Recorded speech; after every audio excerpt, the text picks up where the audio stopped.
I got interviewed a few times from a lot of people, but Rob Lowe was the one that hit me the most because he passed away 2 months ago.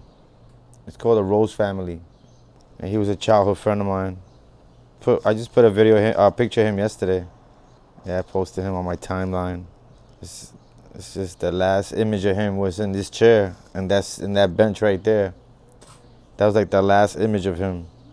So I want to protect his interview still to this day, because I want his interview to go viral and I want him to be known, to be the only person to interview me at that time.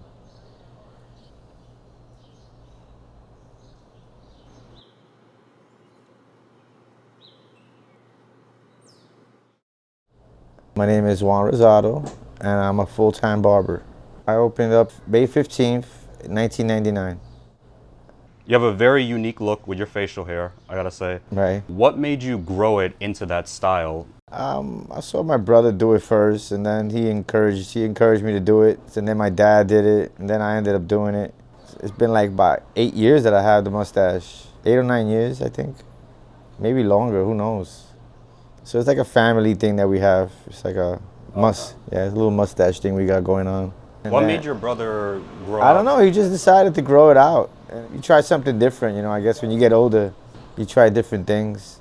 And it's stuck with us, Now we know him for the mustache gang, that's what they call us, the mustache gang. Do you have children of your own? Do you have a son? I have a son that's 25 and a daughter that's 6. Is your son also gonna continue the tradition? He has a beard. I mean, he don't have the mustache thing going on yet, but he has the beard. He has a big beard. I think when he gets older, he'll switch up his style like I did when I got older. Like I switched up my style. It was a family business. My uncle, my brothers, my father, we all built this shop from the bottom up. My uncle's a barber and a beautician. I got a cousin in Puerto Rico that got a salon.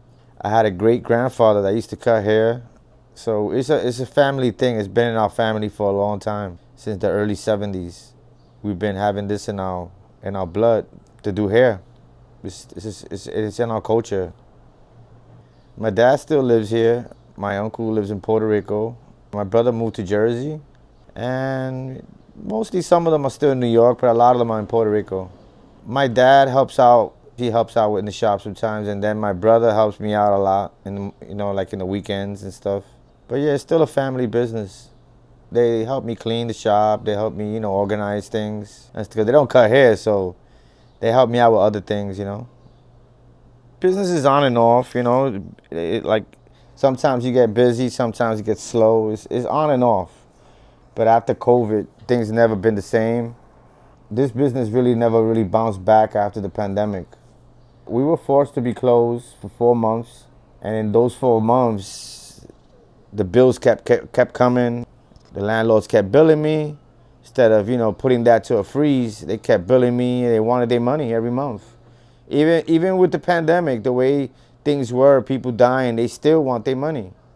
It was sad that, you send somebody home for 4 months, and then you still want to charge them for those 4 months, knowing that we're in a pandemic, something that none of us experienced, and they still want you to pay that overhead. It's not fair. And it's sad that, we're still getting bills for that. It's just terrible. They should have had laws protecting us. Con Edison was still charging me because I didn't have a digital meter, so they were going according to what I was spending the current year. So they went on that. So when they realized that they made a mistake, they didn't bill me for like 4 months, I think it was. So they made up for it, but they're not gonna tell you they owe you money. They're gonna credit you. So that's what happened. They credit me for like 4 months. So I kind of got my money back. I made sure that, they didn't make a clinical error. So I had to call them and verify if they were making a mistake by not billing me. And they ended up owing me money from them overcharging me through the pandemic. I'm not gonna miss them when I leave this place, believe me. I would not miss Con Edison. But everything was at a standstill, We wasn't cutting hair. And I remember the 4 months being home, it wasn't cool. Sometimes it gets a little, when you're home doing anything, it gets crazy. You trying to do things. Thank God I'm into wildlife photography, so what I would do is I would leave at 10 in the morning, go out for 2 hours, do my little grocery shopping, come back, leave around 11 to do photography. That's how I kept my mind stable. I guess the photography and me watching D Nice on YouTube, that kept my mind stable. The music, the photography, it kept me stable. Because if not, you go crazy at home. I wasn't used to that. Because when you're used to working since you were 16, you're not used to being home, all the time. So it's weird. So I would never stay home. I mean, I tell you, I would stay working forever, I think. And I've been through a lot of viruses, through a lot of different presidencies, and this one was the one that really put us to a limit that it was just, we never experienced that in our lives. After we came back, people were still in fear, so it took a while for people to come back and trust the barber, because of all the stuff they went through in their life. They lost family members. I lost a few clients. At least 6 of my clients passed away that used to come here. And that was kind of difficult too, to go through. On top of the 6 family members that I lost in the past 2 years. I tried to hang on to it for a few extra years, but it just didn't bounce back.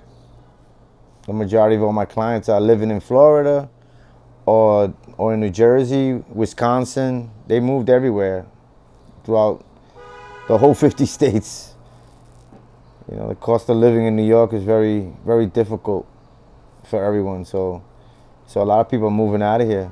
We didn't get no PPP loan. We tried like twice, and they just didn't get back to us. They denied us, and they mostly were helping the big corporations like Shack Shake, Dwayne Reed, all the big, big stores that were helping. They wasn't helping the mom and pop stores at all. And it wasn't just me. The guy on Fifth Street went through it. There was a few people that didn't get loans. There was a lot of scammers that got money, but there was people that lived from home, said they had a sneaker company and they really were working from home, and half of these guys were getting $50,000, $60,000, and that was just so weird for me. Like, I don't understand how a person that never worked a day in his life gets a PPP loan like overnight. There were more scammers out there than helping people that needed it, I didn't scam nobody. I didn't get no loan. I didn't get no help from the government. It didn't really affect my business because I had money saved up. It's just I had to get back on my feet, and all that I had to pay myself out of the hole with the money that I had saved. That's how I got to open this place back up. I was $15,000 in the hole, $707 on light, so I had to pay all that to open back up. So it took like 4 months for me to do that, but I got to do it. I did it on my own without no help from the government. And I thought I was going to be able to save the place, but once the rent went up and the foot movement slowed down, that's when I knew I was on my way out. I knew it was time to close the doors because I wasn't going to fall into debt again. So that's why I'm stepping away from owning your own business, because it's hard to own a business in New York. Until you own the building, you're not going to make real money because you're going to have hungry landlords that's going to take everything from you. So when you feel like you're working for the landlord, it's time to step away. That's how I felt. I felt like I was working for the landlord, like he was my boss. That's why I'm stepping away. It's just sad the way this city was running at the time. Well, I know Juan all my life since I moved into my building at 9 years old. Juan was my friend. He became my family. He's my brother. I'm going to miss the barbershop. I'm going to miss the block. I'm going to miss the people hanging out here in the barbershop. We all hang out here. We all grew up in the Lower East Side in the same neighborhood. We're only a block away from the barbershop. So I've known Juan. Well, I've been coming to Juan's barbershop for almost 20 years now, from the time I first moved into the community. I'm going to miss this barbershop a lot because it's not just a barbershop, it's also a place in the community. So even though I can go get my hair cut somewhere else, I will miss this particular location. I have known Juan for over 20 years. I have been bringing all my children to this barbershop. Knowing him for 20 years, my firstborn, I brought him for his first haircut to Juan, and from there, the rest of the children have followed behind. I'm still be a barber. I'm still gonna cut hair. I'm actually gonna go team up with my friend Joey on 256 East 3rd 26 years ago, we worked together in the shop called Raul's Barbershop. They were located on 2nd Street and Avenue B. The reason why I got to work with Raul's because he saw me cutting hair in the street one time, and he told me, come by the shop, I got a chair for you. You know, he saw the customers coming in, and he saw the work ethic that I was given. He ended up inviting me over to work with him. And that's how I ended up working in Raul's. They were there for 43 years until their landlord ran them out also. Hiked up the rent to $6,000 and they couldn't pay the rent, so they ended up closing their doors. Raul's moved to Puerto Rico and retired, and his nephew opened up a shop on 3rd Street and Avenue C, which that's the shop I'm gonna go to. That's where I mostly got famous at. I was cutting John Leguizamo. I was cutting the whole cast of House of Buggin' when John Leguizamo had his own show.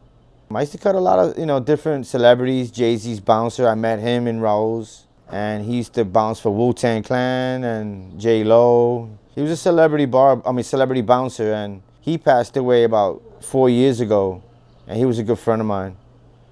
And it was sad to see him go like that. He died in his sleep. He died very young too. His name was Sam.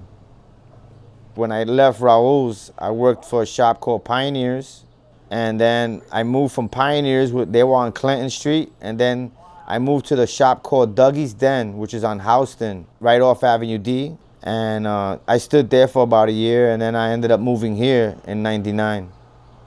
I decided to work with him again because I trust him, and I don't trust no other barber around here, like barbershops around here, because they're mostly they're not a traditional barbershop like Joe is. I'd rather go to the people that started it all than to go to a person that just started the game, And Joe been cutting hair for almost 50 years, He's been at it for a long, long time.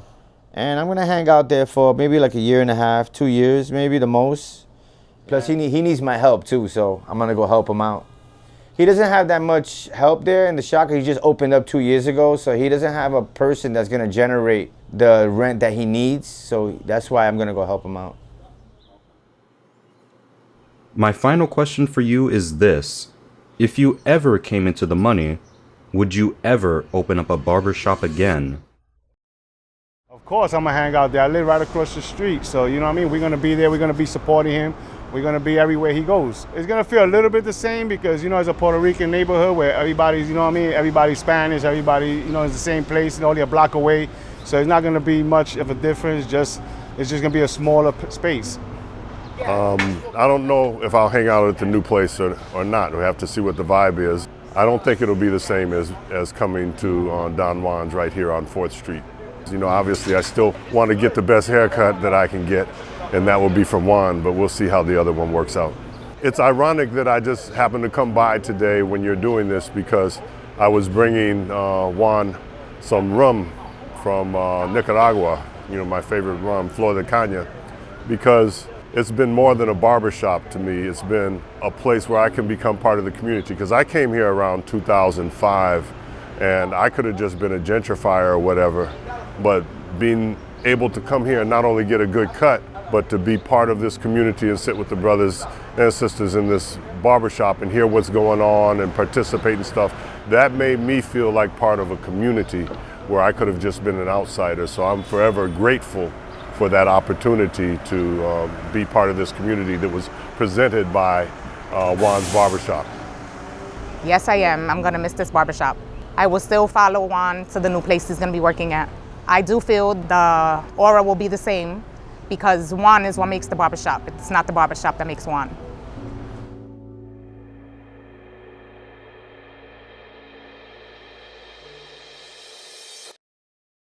No, I wouldn't. I would not open up another barbershop again. I will go mobile before I open up any storefronts around here in New York. That's the way to go nowadays. To get a mobile bus and take my show to the road. You cut all the middlemen out of your life. Con Edison, the water bill, and your landlord out of your life. It's the greed that's gonna kill New York. That's the reason why I would never do a storefront. Too many greedy landlords.